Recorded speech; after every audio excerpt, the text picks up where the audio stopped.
All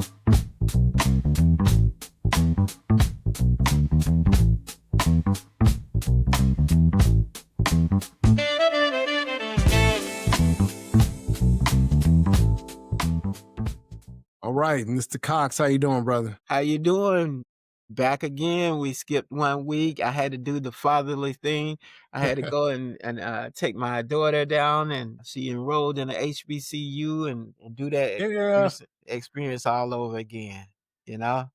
Yeah, it's all So good, man. yeah. Sometimes you need that break, man, a little bit of family time, but we're good to go. We're back for another one, man. This is going to be a good show. I hope everybody checks it out, man. Give us your comments and tell us what we're doing right and what we're doing wrong. But we love doing this, talking to just regular people, man. So we're going to keep it going. Today, we're going to talk a little bit about the making of a Black man, legacy, struggle, and becoming.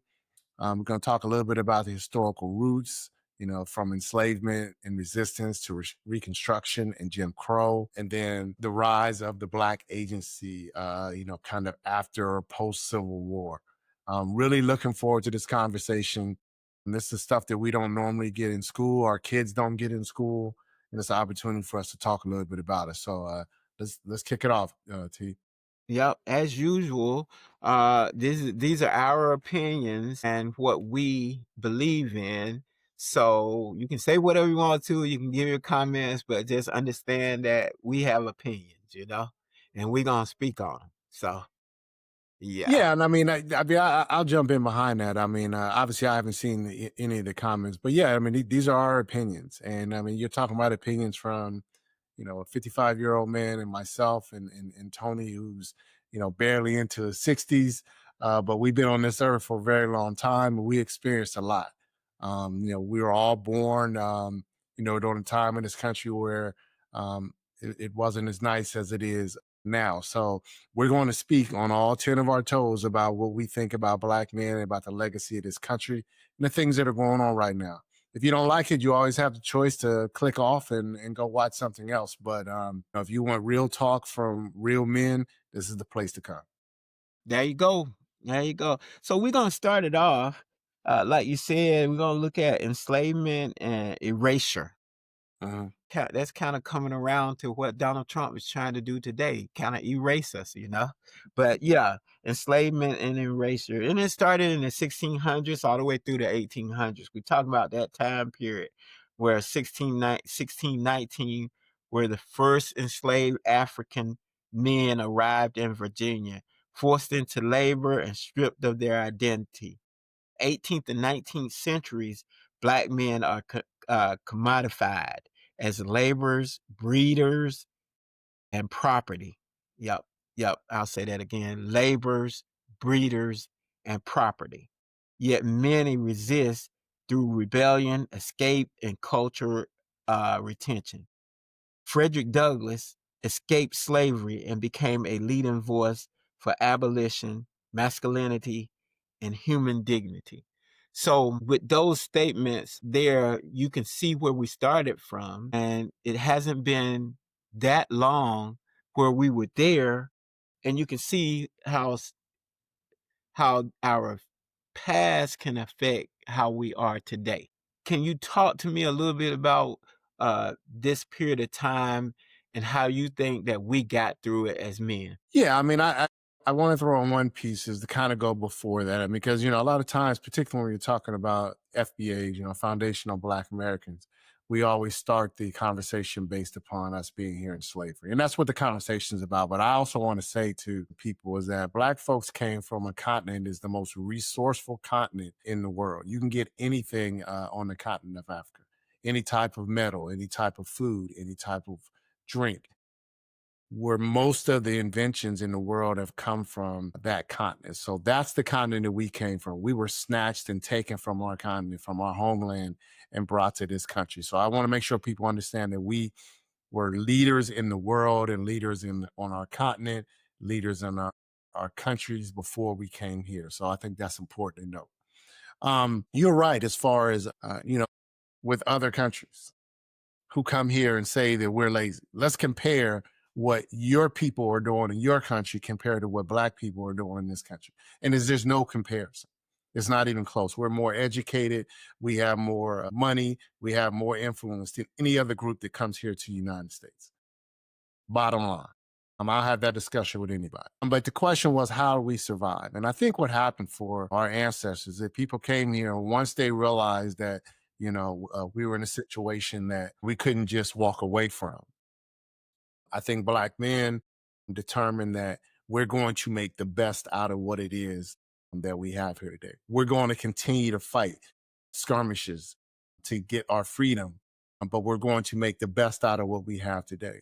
Which a lot of our cultural things in the black community came from, our desire to be free in this country, but also our desire to survive.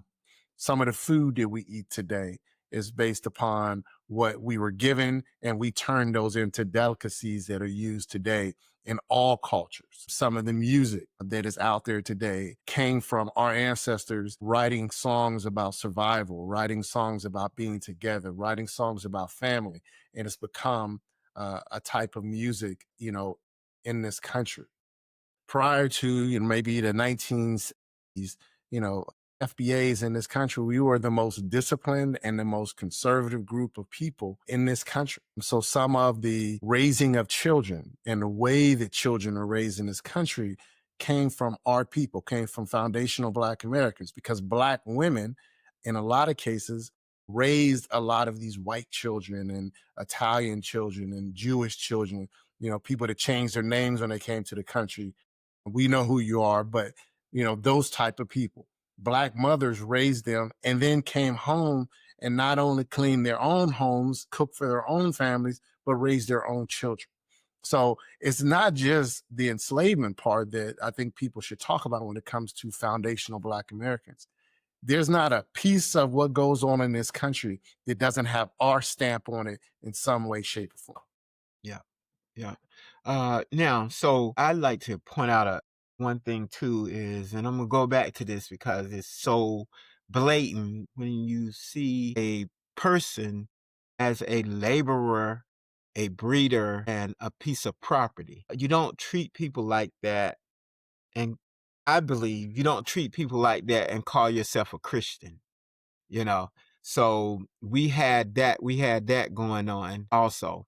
So we were calling ourselves Christians. Well, the white people were calling themselves Christian and treating other human beings like they want human beings. So that's another thing that stuck with me too. So you look at what's going on today, and I'm gonna always go from back then to today for some reason because it's stuck in my mind, because we've done this before. When you treat people like animals in the name of God, you have to have something really bad going on in your head. You really Mhm. do. So I just wanted to point that out. And the racial part, and you've seen that men like Frederick Douglass and other men, regardless of the odds stacked against them, you saw how they made it. They Sure. made it. They still made it. And we still got strong men like that today. But we are being rebellious today, trying to keep our culture intact because people are trying to break down our culture today. So that's another thing that's going on. So what we're going to try to move on to now is the 1860s and 1870s, emancipation and military valor. Civil War, 180,000 African American men served in the Union Army, many formerly enslaved. 1865, 13th Amendment abolishing slavery, Freedmen's Bureau, they had to have a bureau for that, Freedmen's Bureau, supports black men in securing wages, land, and legal rights. Okay. Reconstruction, black men briefly gained political power, elected to Congress, founding schools, and building communities. So this is a new era now. We kind of gaining a little footage and everything, and we're trying to get on the right track. We showed that we're willing to fight for the freedom of this, fight for the freedom of all Americans, African Americans, and everything. And so by doing that, we kind of fought for our own freedom and everything. So talk to me a little bit about Reconstruction in that era, Suleiman. Yeah, What do you think? sure. If you you go through the all the in bondage and enslavement that we had in this country, the only thing that black folks wanted was the ability to live on their own, their ability to be free men. We didn't ask to integrate with with our enslavers. We didn't ask to integrate with anyone in this country. Black folks were just like, hey, give us the opportunity to fight for our country. Give us the opportunity to be men in this country, which we did. They fought valiantly during the Civil War and fought for their freedom. After that, all black folks said is, look, we don't need to live in white people's neighborhood. We will go over here on this small land over here and we will farm and we will bring our own families and communities together, which we did. Reconstruction was very fruitful for black people in this country. In fact, I mean, we had senators and congressmen from southern states during that time. But what happened is what typically happens when you have someone who is an enslaver. Once the playing field became even and people recognized that the formerly enslaved people were very capable of running their own communities, running their own stores, feeding their own community, educating their own community, they changed the rules and became more violent, which became, the KKK and changing the rules and the laws to prevent black people from being successful. Black folks can't run for office. Black folks can't vote. We're going to hang you and lynch you and do depraved stuff to you to prevent you from doing it. That's what happened after Reconstruction, is that they were like, oh my goodness, we can't have black people as congressmen. We can't have black folks, talking to our women and stuff like that. So they changed the laws and changed the rules and became more violent. And then the country as a whole supported that violence from the Ku Klux Klan and other, cowardly organizations. And then what did black people do? Well, black people didn't quit. Like, we never quit. Black folks said, all right, we're just going to move away, open up our own communities, Rosewood, lots of places around the country where we did our own thing and separated ourselves from our oppressors. All the gains that we had picked up after the Civil War were taken away. They started the Jim Crow, the violence and the lynching, and then the governmental systematic suppression. And that was for 100 years. Everybody always talks about slavery. The most detrimental part of the suppression that came from our government in this country was between 1865 and 1965. All the Jim Crow laws, the whites only restaurants and stores, and the racism and the systematic stuff that was done by our government to prevent my father, your father, our grandparents from having a fair shake. And since you went there, excuse me, that's a good transition to the next era that we were going to talk about. So we're going to continue. Don't stop what you're talking about. I just want everybody to know that that's the next era from 1877 to 1850s, the Jim Crow and cultural survival, trying to survive. Go Yeah, I ahead. appreciate that. Sorry, this one No, is big on me. I yeah, always, when I have conversation with people, as I say, look, we get the Civil War stuff. We got all type of history and stuff based upon that. The Jim Crow era was the most devastating. yeah, I talk about the fact that, people say, oh, well, the middle class. And I say, the middle class was built by the government, but the government did not give the black soldiers that came back from World War I and World War II the same benefits they gave the white soldiers. So if somebody is buying a house in the 40s and 50s after World War II and they're getting government assistance to purchase those same homes or those same families today whose grandchildren have wealth that their grandfather built in the 40s from when the government gave those soldiers the opportunity. Our grandfathers came back from the war as well, but they didn't get that benefit, right? exactly. That's important. That's part of the systematic suppression that we're talking about. We're not talking about something that happened in the 90s. We're talking about stuff that's been going on since the 30s, the 20s and 30s.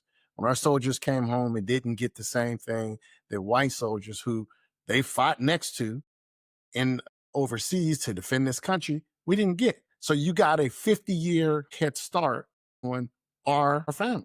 And then Let me things tell like you redlining, you Let know. me tell you a little bit about that era, and then you can keep going with that. So let me get into this real fast. So Yes, black sir. Go men ahead. face disenfranchisement, lynching, systematic exclusion, all these things that you're talking about. The Great Migration happened during that period also. Millions moved north seeking dignity and opportunity that they couldn't get down south and everything. Mhm. So Harlem Renaissance, black male artists, poets, thinkers redefined masculinity through creativity and intellect. I'm sorry. So this area you talking about, I see why you're so passionate about it, because that's when we were getting into our stride, we were doing great things, and here we go moving the goalpost again. Go ahead, continue. I'm sorry, I had Yeah, to no, interrupt. no, no. I appreciate that. Yeah, That's good detail. But you're right. I mean, I do this, man. Moving the goalposts. That's what this yeah, country has done since its existence. When it comes to people who are non-white, is move the goalposts every time there's been success. And the Jim Crow area was, and during that time was one of the most significant. It set our people back. Black people have never been people to just go out and not do anything and just sit around. No, we've built communities. We've invented things. We have in our notes here W. E. Du Bois. We had Booker T. Washington, Frederick Douglass. I'm trying to think of the guy that did a lot of stuff with peanuts. I can't. you talking Marcus. about we just talked about him in church this past Sunday. Yeah, Oh I my can't God. remember him. Uh, Yeah. I even think yeah, even a guy. Even I'm here in D.C. And every time I drive down to DC, I'm driving on streets. I'm driving on the design of a city that was built by a black man, Benjamin Banneker. He's the one that designed, uh, partly designed DC, as well as the lighting system. When you go up to a car stop, that was created. The initial creation of lights in this country was created by a black man. So we've created a lot of stuff in this country. There's not anything that you can touch in this country that doesn't have a black person's fingerprint on it in some way, shape, or form. And people need to recognize that when you have, in today's environment, when you have, I don't want to go too far into the future, but, yeah. you have a president and you have an administration and Republicans in a lot of cases, and some Democrats that want to erase the history of black people in this country. And we need to be careful. We need to understand what's going on. We need to recognize what their ultimate goal is, and we need to come together as a people and try to. Yeah. That person we were talking about was George Washington Carver. George Washington Carver. That's what I wanted to. And, Yeah. and and people don't understand that George Washington Carver was enlisted to come to Washington D.C. and talk to the agriculture community. And I think at one point in time, they wanted him to become in charge of the Department of Agriculture, because this man living out in Tuskegee saying that, and it started because people were planting cotton, and cotton is really bad on soil to the point where you can't grow nothing else there but cotton. So what he was telling these people down south, down in Alabama, you got to plant something else. You got to rotate your crops and Yep. stuff so that your land will have a chance to regenerate. So he suggested peanuts. And so they started planting peanuts, and they had a whole lot of peanuts. So he decided to start doing different things with peanuts. So yeah, so a lot of people don't understand that. They don't understand that concept. They don't understand during that period of time, the music that was being played, the poetry, the books that were being written. Culturally, we were icons. Not only back then, we still icons now, because people copy everything we do almost. And a lot of times we still don't get the credit we deserve for it and everything. So we could go on and on with this era, and I don't have any problem with you adding anything else you would like to Mhm. add to that. Go ahead. No, You got I anything? appreciate it. I mean, what I wanted to put in what I wanted to put across is that people need to start focusing on the systematic racism that goes on in this country, and understand that there's a purpose. There's a reason why they want to hide what we've accomplished. There's a reason why they only want to talk about when we were in bondage, as opposed to prior to coming to this country. and after bondage and what we've been able to accomplish over the last 100. There's a reason why they want to hide that. Certain people, I won't say they, certain people Certain people. want to hide that from you. So Yeah. yeah, we can move on to the next section. Well, before we move on, I'm gonna give you a list of about 10 or 15 things, not a whole lot, 10 things that Black people invented or were responsible for. Hmm. And it's just a lesson and everything. Garrett Morgan, known for inventing the gas mask. Just think what the military would be without the gas mask.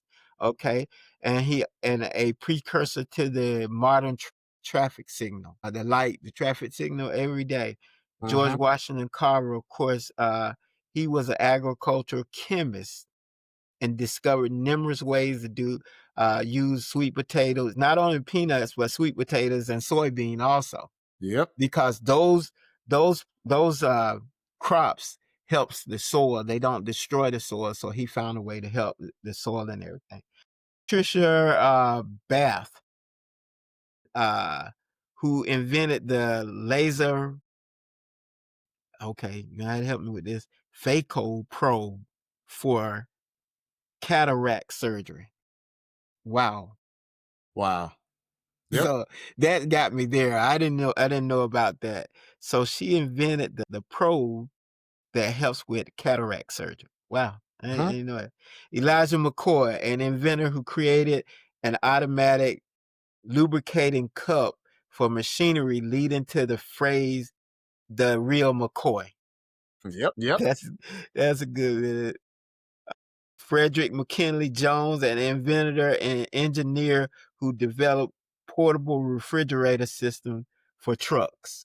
Hmm. So all these trucks you see on the road carrying refrigerated inventory, this guy had something to do with that. That's really wild. Granville T. Woods, a prolific inventor with over 60 patents, including the induction telegraph system. Lewis Howard Lattimore, a key contributor to the development of the light bulb and telephone, and an inventor of his own right. And there was a movie out about that where it showed Thomas Edison getting credit for all those things, Hmm. but really, he was the one that did most of the work on it and research. Now here's let me give you one. Let me give you one as be a kicker, and Uh, this is homework for people who are listening. Go and find out what started the ambulance. Okay, I'll have to look that up. I'm gonna look it up for the end of Our the show. footprints Okay, are all on it. I'm All on gonna it. look Black that up. folks. And that's the homework. Look that up and see, the not 911, but the ambulance, like actually going and picking people up. Yeah, Go look that up. I'm gonna look that up before the end of the show. Okay, so this guy, this is a guy that I met one time, and he lived in Alabama, Tuskegee, once again in the Hmm. area. I think he graduated from Tuskegee. He was a mechanical and aerospace engineer, best known for inventing the Super Soaker water gun. Mm. Wow. That is, yeah. So, yeah, he actually was in the area and he visited our JRTC unit. Madam C.J. Walker, a successful Yep. businesswoman and hair Yep. product Hair to inventor. hair. Yep. Hmm. Yep. And the last one, Maria Van Britten Brown, inventor of the first home security system and closed circuit television. Wow. Unbelievable. Unbelievable. Madam CJ Walk, she lived next door to Rockefeller. Oh, man, look at that. I'll tell you how much money she See, had during that time. exactly. And we don't know these things. And sometimes I think we don't care to know these things. And Donald Trump is going to make sure that we don't know these things. Right. He's going to make sure we don't. Let's move on to the next era in this episode. And that's the civil rights and the radical redefinition. MLK Jr., Malcolm X, Medgar Evers embodied different visions of Black male leadership, nonviolence, militancy, and moral clarity. Black Panthers challenged systematic oppression and redefined Black masculinity as protective, political, and powerful. All these are great things that were going on at the same time. So we can walk and chew gum at the same time. Muhammad Ali becomes a global symbol of unapologetic Black manhood and resistance. I know you can go. I know you can run away with this one, Yeah, Sulayman. absolutely, man. Let's talk about it. Let's go. Yeah, absolutely. I mean, the reality is that at that time during, we had to take care of ourselves. And black men did what black men have always done, which is stood up and taken care of our families and stood up for our rights. And the people that you mentioned, I mean, Martin Luther King, Malcolm X, two different sides of the spectrum, but both pushing for the same goal, male leadership. And we also had a community during that time that respected male leadership, which I think we're missing today, is that we need to bring that back into our community and become more of a patriarchal society or community culture where our men can regain the respect that we had in our culture. But those men, Muhammad Ali, from a boxing perspective, talk about the racism that went on in this country. This man was a heavyweight champion of the world and would come home and people would, spit on the ground in front of him or, call him, names. I mean, I think one of his most famous quotes was, no Viet Cong person ever called me the N word. And so he didn't have many issues with that, which is why he didn't want to go and fight for this country. Um, but the psychological toll on black men and black culture, I'm sorry, black people from the stuff that happened during the 50s and 60s is incredible. We're still suffering from that today. Mass incarceration. That comes from, you know, men and women not having respect for themselves and not having respect for our community and the people of our community. I know when I was coming up, and I'm a late 60s baby, there were people in our community that wouldn't allow that.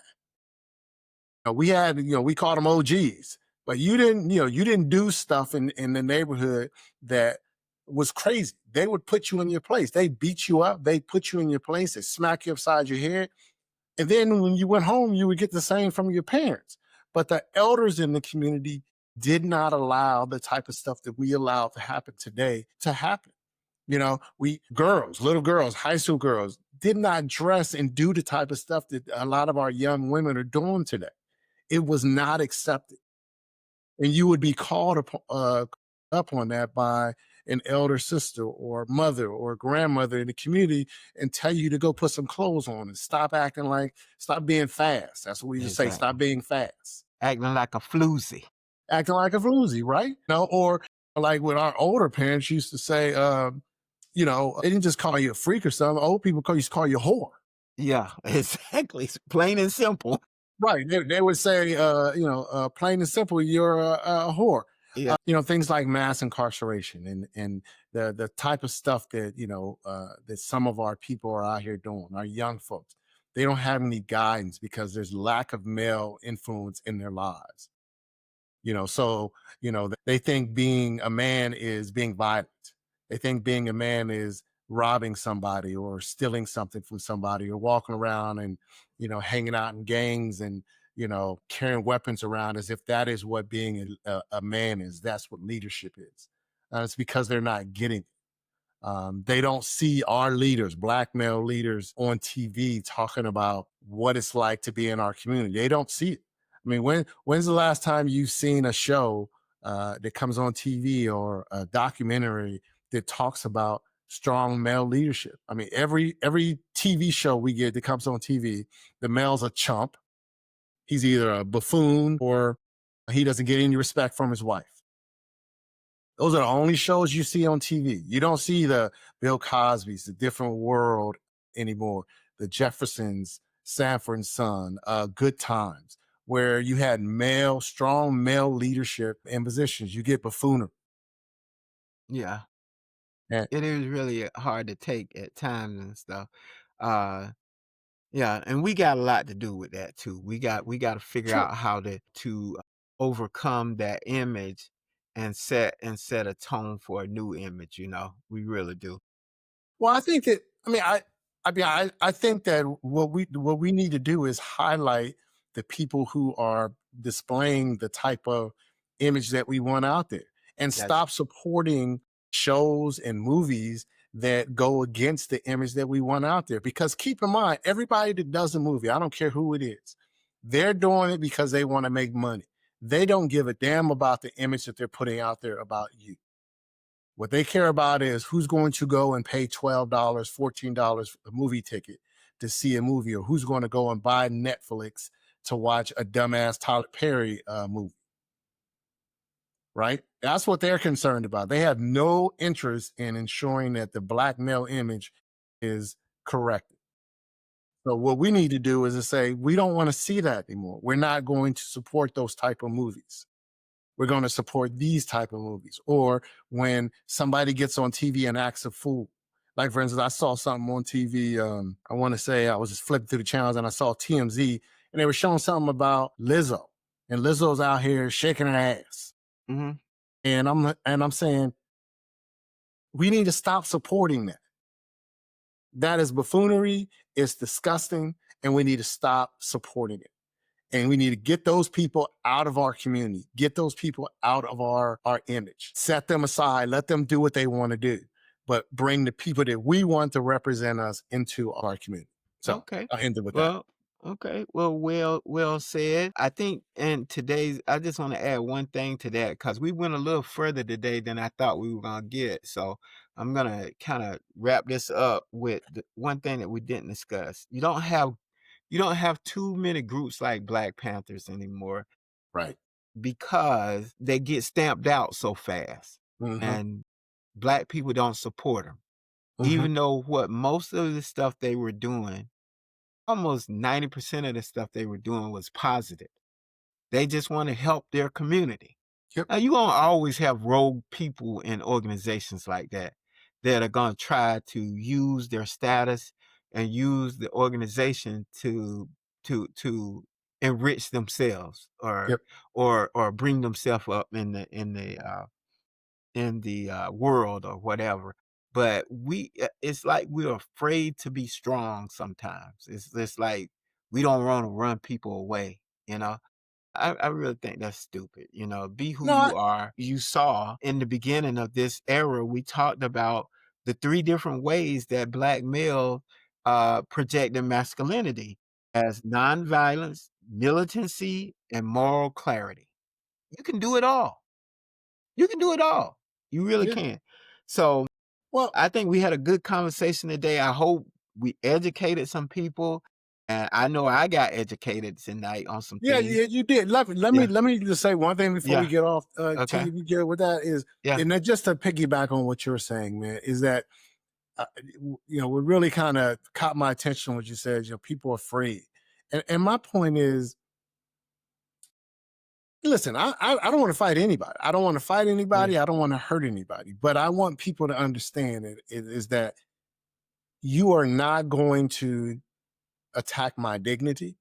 You are not going to attack my manhood, and you're not going to attack my blackness. That's it. We can get along across the board. I get along with a lot of people who don't share my reflection. I got no problems with people who don't look like me. I Mhm. have problems with people who want to disrespect me. You're Exactly. not going to talk down to me. You're not going to be disrespectful to my people.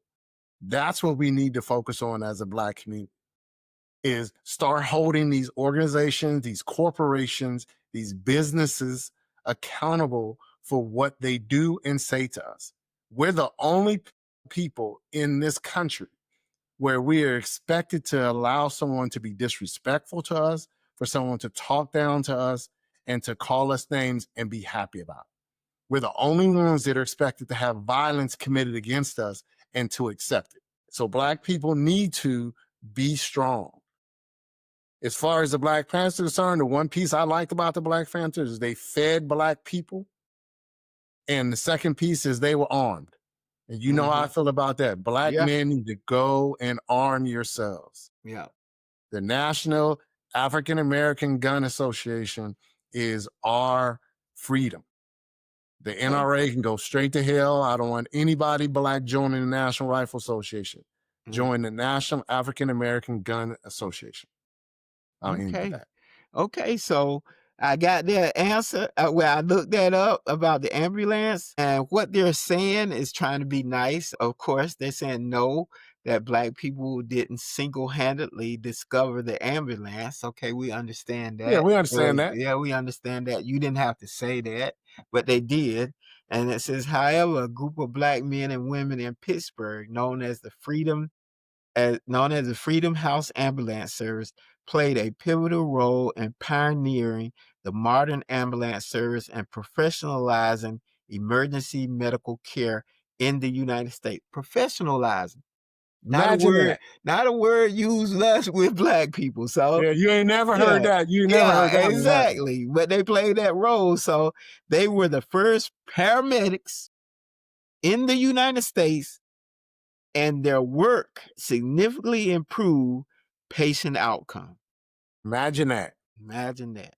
See, and that's Something what I'm else I saying. learned. Something else that I learned today. Yeah, see, I didn't want to say anything. I wanted people to go do their homework, and Yeah. then we can talk Well, about it. I appreciate it. I had to look that up myself. So what was that gun agency once again? What was it? The Which national one? what? The gun agency, the The black. gun. The it's called NAGA, and it's called the National African American Gun Association. I've been a member for about 5 years now. They have a huge conference right there where you are, down in Atlanta, Yeah. every single year. They have small groups around. You can set up your own group of And people. the acronym is NAG. NAAGA. Okay. NAAGA. Okay. All you gotta Let me do is try. go to Google, man, There you and go. I'm gonna put it up on the screen for him. yeah. There you They're a go. good organization. They put out like a quarterly newsletter, man. It talks about all the events and things they do. They Mm. advocate for gun ownership amongst Black people. I think that we need to put it out more. And I like to do a shout out for an organization that I think are doing big things. And one of its owner had to come out this week, and it might not have been this week, but he came out recently. Oh, hold on just a second. He came out recently and had to speak on behalf of the prices of their uh uh their uh their items. Actively Black. You know, the Okay. organization we talked about, uh, sportswear, men and women sportswear type thing, where they sell a lot of sportswear like Nike, Adidas, Under Armour, all those. And he says on a regular basis, on a daily basis, the comments he gets from uh black people is they're too expensive, okay, and that they need to bring their prices down. But black people spend a crazy amount of money buying Nike shoes and Adidas shoes and Polo. He pointed out this, and I might not get these numbers right, but I'm gonna try. They're giving up 12 million to HBCUs over a period of 10 years, and everybody like to went crazy. If you do the math, with 160 or more HBCUs, I don't know the numbers, so y'all can correct me if you want to. Uh, you divide that by 12 million over 10 years, it comes to about $160,000 a year. Hmm. Uh, from a company that makes over $2 billion a year. So those numbers might not be quite accurate, but they're close. And when you do the numbers, because people are too lazy, they hear a number and they won't do that math on it and stuff. This guy just bought a whole, he had a long-term contract with cotton farmers in the South, and that's how they get all their material now. Well, a big sum of their material now to make their clothes and everything. So Actively Black, y'all, give it a shot. You know, sometimes you got to pay a little bit more for good quality stuff. And from everything I hear, it's a good quality. I have a membership with them. I haven't ordered nothing yet, but hopefully in the next couple of weeks, I will order something so that I can speak personally on it and everything. So I Well, just wanted to I put that think out. that's a good thing, man. And I Yeah. mean, I don't understand it, man. I mean, we spend $10 billion, I want to say 10 billions of dollars a year on um, beauty products Okay. as a community. Exactly. $10 Yeah. billion a year. And we're putting it Exactly. into hands of people who don't necessarily look like us, because there's not a whole lot of hair products. I mean, hair companies, lash companies, stuff like that that are owned and operated by us. So we're putting Exactly. $10 billion of that into somebody else's hand. So Exactly. yeah, good So we story, man. I got appreciate so we that. got that out there. Last word from me tonight is watch out. Just keep your eye on it. Donald Trump is moving real fast in the 6 or 7 months he's been in office. He's moving at lightning speed to do the things that he wants to see. He's trying to reshape America into the image he wants to see it in. He's taking control of DC pretty much for the next 30 days. He's going after the museums, the cultural part of it and everything. And he's using the DC experiment to try to see how he can try to take over other cities. Gonna be very hard for him to do it in other cities because of statehood and everything. So just watch out. We are not looking at the potential of a tyrant or a what you call him like Soviet Union has dictator. Dictator. Yeah, dictator. Man, I lost it. We're not seeing the building of a dictator. He already is a dictator in his own head. And so when somebody's something in their own head, that's what they are. Like trying to tell another country that we're going to give your land away to another country and you're going to be okay with it. That's crazy. Well, most of the stuff he's doing, I mean, what bills have they passed? They passed that one stupid bill, the big beautiful bill, whatever they call. Yeah. But what else has he passed? Nothing. Everything is Prices are still high. everything is executive orders, Yeah. which is what dictators do. Yeah. So yeah. Yeah. That's it. Right. Any last words for you before we sign out of here? No, sir. We're good to go, man. Okay, so see y'all the next time. Thank y'all for joining us once again. We had a ball.